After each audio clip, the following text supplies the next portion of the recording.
അപ്പോൾ നമുക്കിത് റെഡിയാക്കാൻ വേണ്ടിയിട്ട് ഞാനിവിടെ അതാ 3 വലിയ സവോള എടുത്തിട്ടുണ്ട്. അപ്പോൾ ചെറിയ സവോളയെന്ന് വെച്ചിട്ടുണ്ടെങ്കിൽ നിങ്ങളതനുസരിച്ചിട്ട് കൂടുതൽ എടുക്കണം കേട്ടോ. ഞാനിത് ഒന്ന് ക്ലീൻ ചെയ്തിട്ട് നല്ല കനം കുറച്ചിട്ട് സ്ലൈസ് ചെയ്തിട്ട് എടുക്കണം കേട്ടോ. കാരണം എന്നാലും ഇത് നമ്മൾ ഇനി നന്നായിട്ട് തിരുമ്മിയിട്ടാണ് എടുക്കുക. അപ്പോൾ അത് നല്ല സോഫ്റ്റായിട്ട് വരുള്ളൂ. അപ്പോൾ ഒട്ടും കനത്തിലെടുക്കരുത്, നല്ല തിന്നായിട്ട് സ്ലൈസ് ചെയ്തിട്ട് എടുക്കുക. അപ്പോൾ സവോള നമ്മൾ കഴുകിയെടുത്തിട്ടുണ്ട്. ഇനി നമുക്ക് നല്ല കനം കുറച്ചിട്ട് സ്ലൈസ് ചെയ്തിട്ടുണ്ട്. അപ്പം നല്ല മൂത്ത സവോള എന്ന് വെച്ചിട്ടുണ്ടെങ്കിൽ ഇവിടെ നമ്മൾ കട്ട് ചെയ്യുമ്പോൾ സെൻറ്ററിൽ ഒരു മഞ്ഞ കളർ ഉണ്ടാവും. അതൊന്ന് മാറ്റണം കേട്ടോ. കാരണം അത് നമ്മൾ കറി വെക്കുമ്പോഴൊക്കെ ആയിരുന്നാലും മാറ്റണം. നിങ്ങൾക്ക് അറിയായിരിക്കും, ചിലപ്പോൾ അതിനൊരു കൈപ്രസം ഉണ്ടാവും.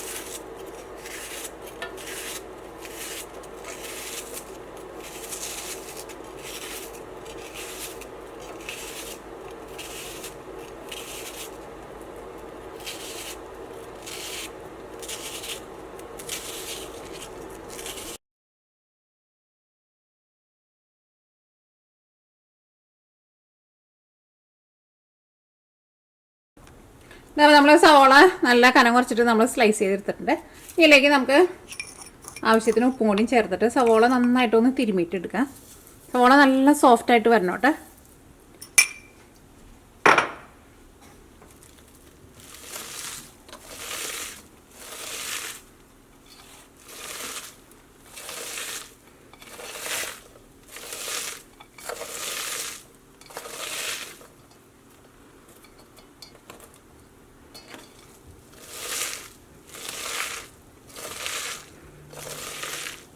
ഈ സവോളയുടെ ഉള്ളിലുള്ള വെള്ളമൊക്കെയല്ലേ, ഈ സവോളയുടെ ഉള്ളിലുള്ള വെള്ളമൊക്കെ ഒന്ന് പുറത്ത് വന്നിട്ട് സവോള നല്ല സോഫ്റ്റായിട്ട് വരില്ലേ.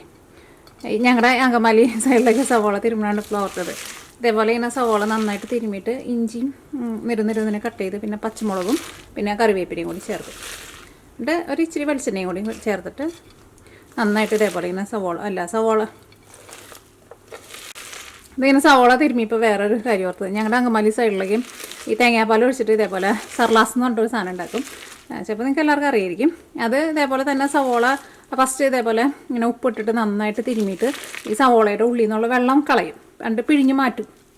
എന്നിട്ട് അതിലേക്ക് ഇഞ്ചി നല്ല നിരുന്നിനെ കട്ട് ചെയ്തത്, പിന്നെ പച്ചമുളക്, പിന്നെ കുറച്ച് കറിവേപ്പില അതും കൂടി ഇട്ടിട്ട് നന്നായിട്ട് തിരുമ്മിയിട്ട് അതിലേക്ക് നല്ല കട്ടി ഫ്രഷ് തേങ്ങാപ്പാൽ ഒഴിക്കും. എന്നിട്ട് പുളിക്ക് വേണ്ടിയിട്ട് ഒരു ഇച്ചിരി വിനീഗറും ഒഴിക്കും. ചൊറുക്കിയില്ലേ വിനീഗർ, അത് നല്ല കള്ളും ചൊറുക്കി ഒഴിക്കുക അവിടെ. പിന്നെ അതിലേക്ക് ആവശ്യത്തിന് ഉപ്പും കൂടി ചേർക്കും. അത് ഒറ്റ ഒരു ചാറ് മതി നമുക്ക് ചോറിൻ്റെ കൂടെ കഴിക്കാൻ വേണ്ടിയിട്ട്. ഈ സവോള നന്നായിട്ട് മൂത്ത് കഴിയുമ്പോൾ അതിൻ്റെ സെൻറ്ററിൽ ഇങ്ങനെ ഒരു മഞ്ഞച്ചിട്ടൊരു സാധനം ഉണ്ടാവില്ലേ, അത് എടുക്കണ്ട കേട്ടോ. അത് ഉണ്ടെന്ന് വെച്ച് കഴിഞ്ഞാൽ മാറ്റി കളഞ്ഞു. അപ്പോൾ നമ്മൾ സവോള നന്നായിട്ട് തിരുമ്മി നല്ല സോഫ്റ്റാക്കിയിട്ട് എടുത്തിട്ടുണ്ട്. ഇത് നമുക്ക് ഒരു 10 മിനിറ്റ് ഇത് നമുക്കൊന്ന് റെസ്റ്റ് ചെയ്യാൻ വേണ്ടിയിട്ട് വയ്ക്കാം. അപ്പോൾ ഈ ഉപ്പും കൂടി നന്നായിട്ട് പിടിച്ചിട്ടുണ്ടല്ലോ. അപ്പോൾ ഈ സവോളയുടെ ഉള്ളിലുള്ള വെള്ളം ഒന്നും കൂടി ഒന്ന്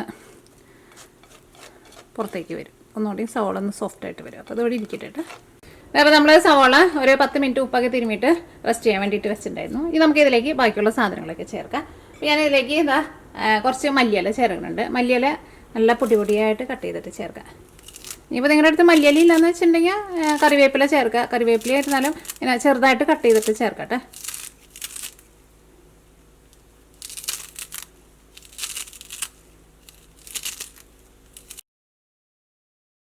പച്ചമുളക് ഞാനിവിടെ ഒരു പച്ചമുളക് എടുത്തിട്ടുണ്ട്. എല്ലാവരും നല്ല നിരുന്നിനെ കട്ട് ചെയ്തിട്ട് ചേർക്കണം കേട്ടോ.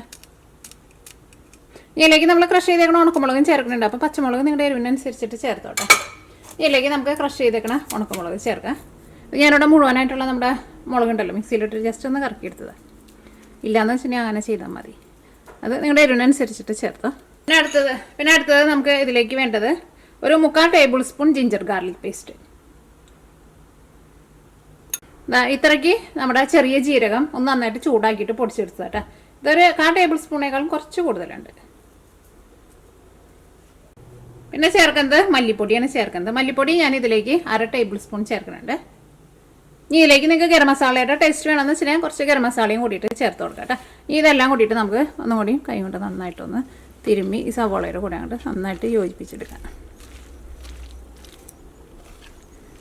സവോള നോക്കിക്കേ നല്ല സോഫ്റ്റായിട്ട് വന്നിട്ടുണ്ട്. നല്ല ഇത് നമുക്ക് ഇങ്ങനെ ഉരുട്ടിയിട്ട് എടുക്കാൻ വേണ്ടിയിട്ട് പറ്റുള്ളൂ. അപ്പോൾ നമ്മുടെ മസാലയും പിന്നെ മല്ലിയിലയും ഒക്കെ എല്ലാനും ഇതിനകത്ത് നന്നായിട്ട് മിക്സ് ആയിട്ടുണ്ട്. ഇനി ഇതിലേക്ക് നമ്മൾ പുഴുങ്ങിയ മുട്ട നമ്മൾ ഗ്രേറ്റ് ചെയ്തിട്ട് ചേർക്കാൻ വേണ്ടിയിട്ട് പോട്ടെ. അപ്പോൾ ഏതാണ്ട് നീക്കി വയ്ക്കട്ടെ. ഇനി നമുക്കിതാ ഇതേപോലത്തെ ഒരു ഗ്രേറ്റർ എടുക്കാം. ഇനി ഞാനിവിടെ ഇതാ 2 മുട്ട നമ്മൾ പുഴുങ്ങിയെടുത്തിട്ടുണ്ട്. ഇത് നമ്മളൊന്ന് ഗ്രേറ്റ് ചെയ്തിട്ട് എടുക്കാം കേട്ടോ.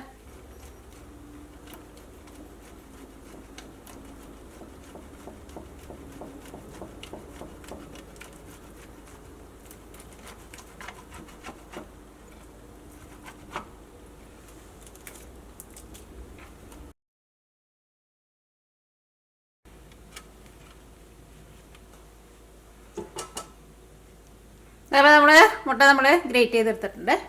ഇനി നമ്മൾ ഗ്രേറ്റ് ചെയ്തെടുത്തേക്കണ ഈ മുട്ടയുണ്ടല്ലോ, ഇത് നമ്മൾ ഈ സവോളയുടെ മിക്സിങ്ങിലേക്ക് ചേർക്കട്ടെ.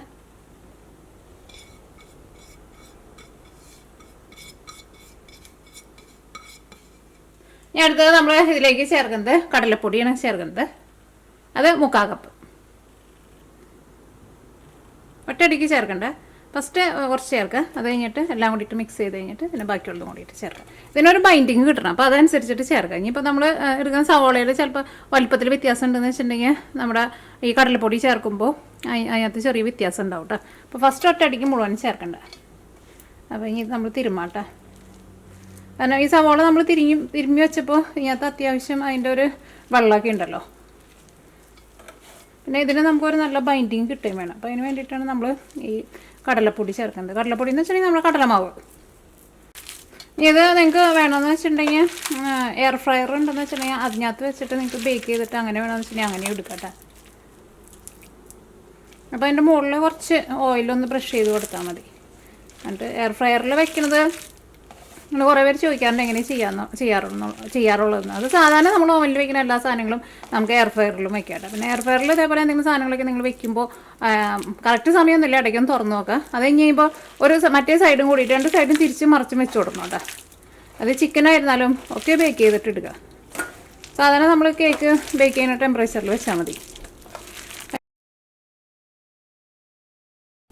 നമ്മുടെ കൈമ അവസാനമാകുമ്പോൾ ചെറുതായിട്ടൊന്ന് പിടിക്കും. അത് കുഴപ്പമില്ല, നമ്മൾ കൈ ഒന്ന് കഴുകി കഴിഞ്ഞ് കഴിയുമ്പോൾ പിന്നെ രണ്ടാമത് നമ്മൾ ഉരുട്ടിയിട്ട് എടുക്കുമ്പോൾ ശരിയായിക്കോളും. അത് നോക്കിക്കേ, ഇപ്പോൾ കടലപ്പൊടിയും പിന്നെ നമ്മുടെ മുട്ടയ്ക്ക് ഇതിനകത്ത് നന്നായിട്ട് മിക്സ് ആയിട്ടുണ്ട്. ഞാൻ കൈ ഒന്ന് കഴുകിയിട്ട് പറ്റേട്ടെ. അപ്പോൾ ഞാൻ കൈ കഴുകിയെടുത്തിട്ടുണ്ട്. കൈമ നമുക്ക് കുറച്ച് ഓയിലൊന്ന് തൂത്ത് കൊടുക്കാം. നമ്മുടെ കൈമ പിന്നെ പിടിക്കാതിരിക്കാൻ വേണ്ടിയിട്ട്, കാരണം ഇത് കടലപ്പൊടിയാണല്ലോ.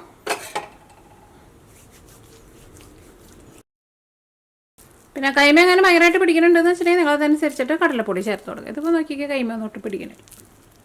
ചിലപ്പോൾ ഇത് കുറച്ച് 5-6 ഊറ്റി കഴിഞ്ഞ് കഴിയുമ്പോൾ പിന്നെ ചിലപ്പോൾ നമ്മുടെ കൈമ പിടിക്കാൻ വേണ്ടിയിട്ട് തുടങ്ങും. അപ്പോൾ നിങ്ങൾ കൈ ഒന്നുകൂടി കഴുകിക്കോട്ടെ. കാരണം ഓൾറെഡി നമ്മുടെ കൈമ ചെറുതായിട്ട് ഈ കടലമാവ് പിടിക്കും. പിന്നെ അത് കൂടുതൽ പിടിച്ച് വരുമ്പോൾ പിന്നെ കൈമ ഭയങ്കരമായിട്ട് പിടിക്കും.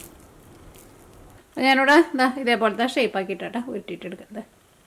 അപ്പോൾ നമുക്ക് ഇനി ബാക്കിയുള്ളതെല്ലാനും ഇതേപോലെ ഇങ്ങനെ ഉരുട്ടിയിട്ടെടുക്കാം.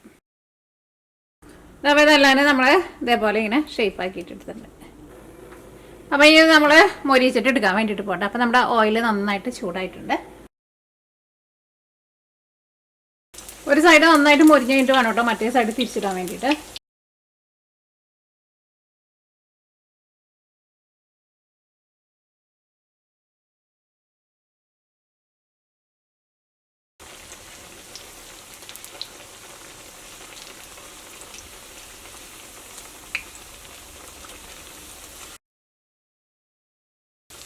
നമ്മൾ ഒഴിച്ചിരുന്ന ഓയിലിൽ നോക്കി ഒട്ടും കുറവ് വന്നിട്ടില്ല.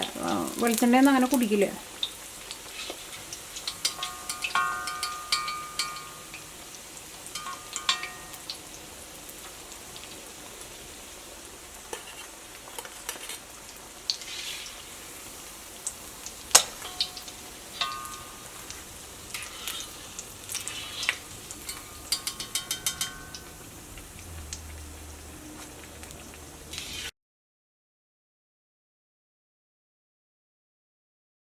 അപ്പോൾ ഇതെല്ലാം നമ്മൾ വറുത്തെടുത്തിട്ടുണ്ട്. അപ്പോൾ നമുക്ക് ഇത്രയ്ക്ക് മിക്സിങ് വെച്ചിട്ട് ഇതേപോലത്തെ 12 എണ്ണം ഉണ്ടാക്കാൻ വേണ്ടിയിട്ട് പറ്റിയത്, അല്ലെങ്കിൽ 12 അല്ലെങ്കിൽ ഒരു 13 എണ്ണം ഉണ്ടാക്കാൻ വേണ്ടിയിട്ട് പറ്റും. അപ്പോൾ നിങ്ങളെല്ലാവരും ട്രൈ ചെയ്ത് നോക്കാം. ശരിക്കും നല്ല സൂപ്പർ ടേസ്റ്റ് കേട്ടോ. ഉള്ളിവട കഴിക്കുന്ന പോലെയല്ല. ഇതിലേക്ക് നമ്മൾ ആ മുട്ടയും കൂടിയിട്ട് അങ്ങോട്ട് ചേർത്ത് കഴിഞ്ഞുകൊണ്ടുണ്ടല്ലോ, അതിനൊരു പ്രത്യേക ഒരു ടേസ്റ്റാണ്. അപ്പോൾ